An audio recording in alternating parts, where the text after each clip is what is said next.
这是祖祖辈辈，这是惩恶扬善，这是御鸟飞行，这是醍醐灌顶。活着挺好，死了也行。这种走过南，闯过北，上过天，下过水，还和鳄鱼亲过嘴的家伙，有一个霸气侧漏的名字——卡皮巴拉。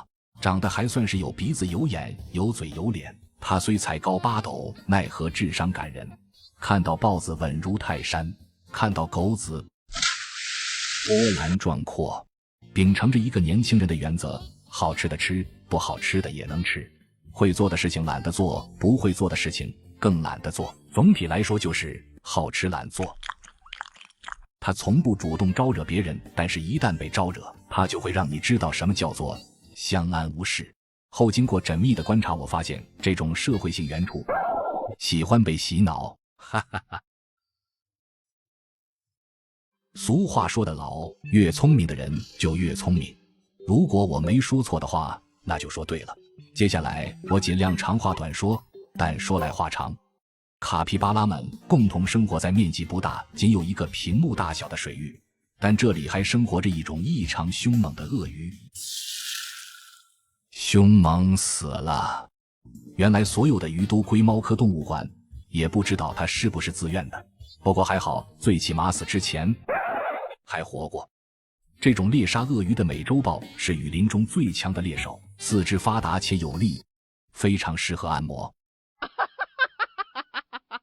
让他接着笑，我们继续。但此时他盯上了正在吃草的卡皮巴拉，正缓缓靠近。像卡皮巴拉这种蠢萌的动物，怎么可能逃之夭夭呢？那傻猪呢？原来是在远处看着这只蠢豹呢，哈哈哈。哼！目前打工豹情绪不太稳定，但本着一回生两回熟的精神，他打算下水捕食卡皮巴拉。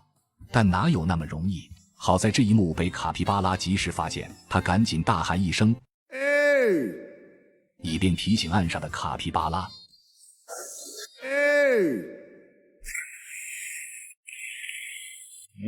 等到全部入水，他就放心了，因为这样死的就是别人了，哈哈哈。如果此刻你不开心，那没关系，结尾还有彩蛋。众所周知，鳄鱼这种生物吃鱼的时候会将鱼慢慢送入口腔，所以它的邻居